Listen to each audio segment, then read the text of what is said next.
anteriormente em Perigos da Alma. Ir para a igreja, orar, cantar, ouvir a pregação e pronto.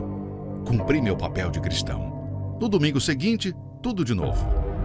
É aí que surge a frase, entrando no piloto automático.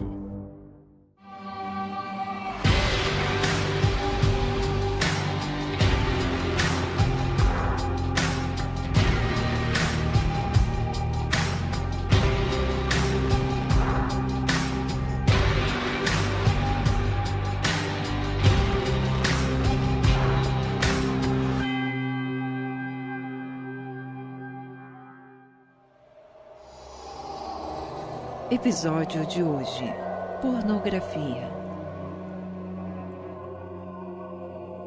Vivemos dentro de uma guerra espiritual e o diabo sempre está procurando modernizar o seu arsenal, criando armas cada vez mais eficazes e devastadoras, acompanhando sempre o avanço da sociedade. A internet, de fato, facilitou e muito as nossas vidas. Inclusive tem ajudado na divulgação do Evangelho por todo o mundo, alcançando bilhões de pessoas. Porém, Satanás também tem usado dessa ferramenta para propagar seus objetivos, que é povoar o inferno e despovoar os céus.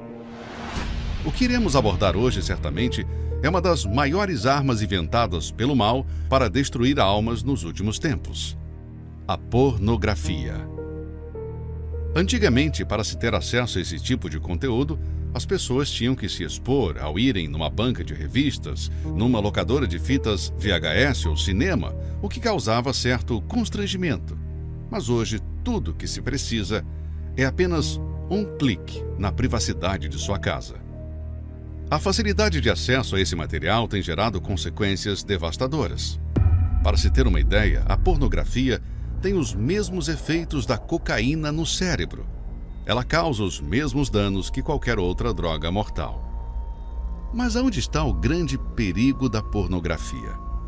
A maioria dos que estão viciados em drogas começaram pela maconha, mas com o passar do tempo, ela já não produzia a mesma sensação de prazer que antes, o que obriga o indivíduo a procurar algo mais forte. E é aí que muitos passam para a cocaína. E quando ela também já não produz mais os mesmos efeitos, sai à procura de outras novas drogas que surgem pelo mundo. Pois é, assim é a pornografia.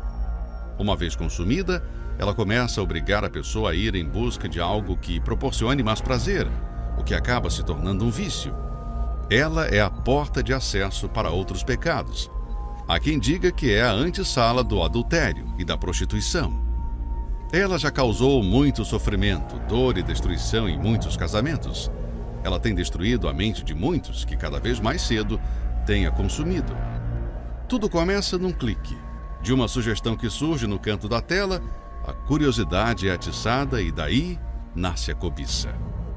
As telas de smartphones e computadores são hoje uma janela para o mundo, que te levam a navegar pelos esgotos mais sujos do território das trevas.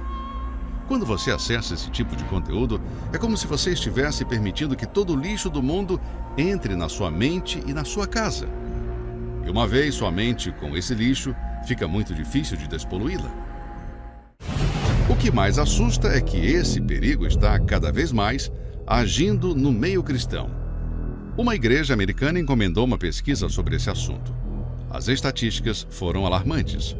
Os dados afirmam que 68% dos homens que frequentam suas igrejas estão acessando pornografia. O estudo revela que esse mal está se espalhando como uma epidemia.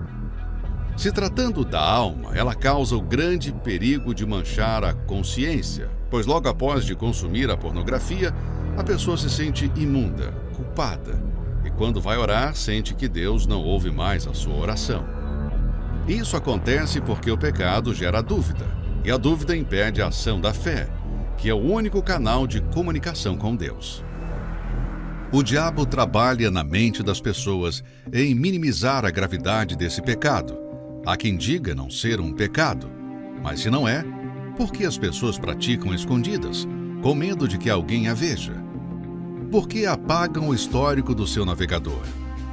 O fazem porque a própria consciência os convence de que estão errados. Infelizmente, muitos dentro da igreja estão caindo nessa armadilha. E o maior motivo é que estão vazias das coisas de Deus. Não oram, não meditam na palavra, ficam ociosas. E é aí que o mal sugere o seu conteúdo mortal. Cada um é tentado pela sua própria cobiça, quando esta o atrai e seduz. Então a cobiça, depois de haver concebido, dá à luz o pecado. E o pecado, uma vez consumado, gera a morte. Não se esqueça, ainda que ninguém veja ou saiba, Deus viu, e o diabo também.